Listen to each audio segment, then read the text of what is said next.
Hi, this is Brad with Baker County Trash Pickup. In today's video, you're going to be watching a can repossession. There's a lot of people who don't like that I take back the trash cans when somebody doesn't pay. Very briefly, my policy on when I'm going to come take my cans back: if someone has not reached out to us or communicated with us in a 30-day period, that's when I'm going to say, okay, I'm going to get the can. The way that our billing works is we bill on the last day of the month for the next month's services. If that payment does not process, we will pick up one time as a courtesy before we pause your pickup service. From the moment the invoice didn't process correctly, we are sending text messages and emails multiple times to try and touch base with the customer and say, hey, just want to let you know this is the state of your account. If at the end of that 30 days, we've been sending text messages, we've been sending emails, we see that they're opened, and the client still hasn't made a payment, still hasn't reached out to us, that's when I'm going to say, okay, I'm going to go pick those cans up. Some folks in the comments have said, well, it's not fair, you need to call them. They might not be getting your text messages or emails or know what's going on. But the thing is, if someone didn't realize that their payment didn't go through, and let's say they weren't getting my text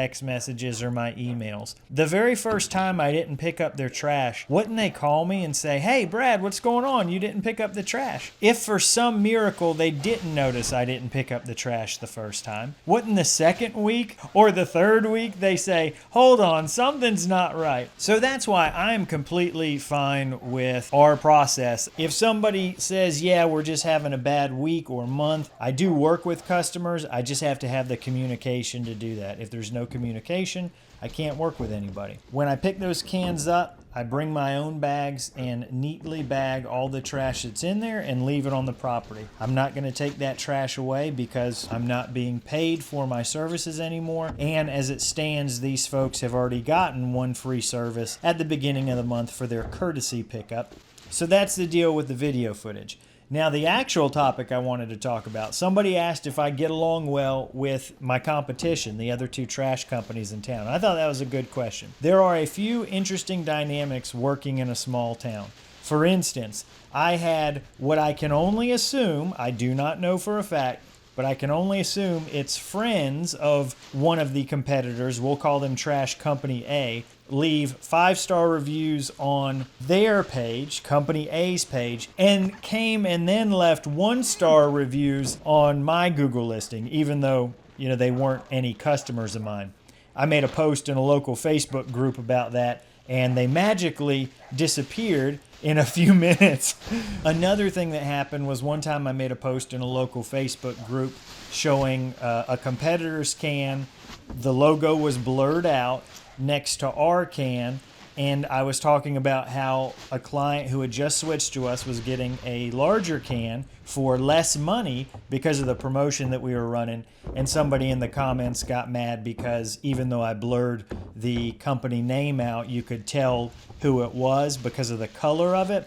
So I guess they felt like I was disparaging that brand, by saying we were a better value. So there can be tricky things in dealing in a small town. But at least as far as Company A, the only folks that I've ever tried to interact with is whoever's at the other end of the email. When we first started, I sent 2 emails over the course of a week and asked, hey, we aren't servicing dirt roads right now. Can we refer folks out that ask for service on dirt roads to you guys? Those messages never got a response, but they very well could have got caught in a spam folder, and so they would have responded, but they just didn't see them. The only other interaction we have is with the garbage truck driver, who is a relative of the owner's. For about a solid year, we waved to him every single time we passed him, which happens more than you think, going to and from the landfill around the route in town.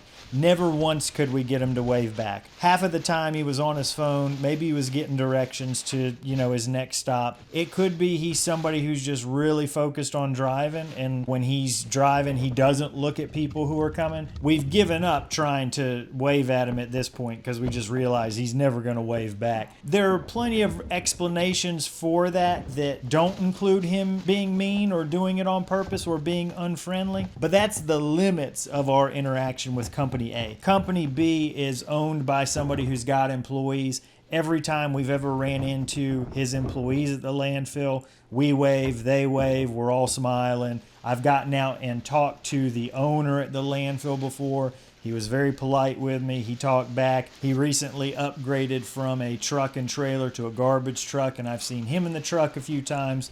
He always waves when we pass by, and we wave too. So that's, I would say, we're friendly. There have been a few times I've tried to text message him and I haven't ever gotten a response. Again, there's explanations that don't include him being mean. All right, there's our neatly bagged trash. That could be a business line that's only set up for calls and doesn't receive text messages. So, you know, who knows that? So for one company, I wouldn't say we've got any kind of relationship. The other one, I would say we are friendly and polite towards each other. But again, nothing beyond that. The reason the person in the comment asked is they were getting at, do we have any kind of service agreements with each other where if somebody's truck goes down, another company will help out? And I think I like the idea of that. It may make more sense once one of the companies bumps up to a second truck. But in the meantime, I will just have to be content with being ignored by company A and waving with company B. I think that's pretty much as far as it's going to go.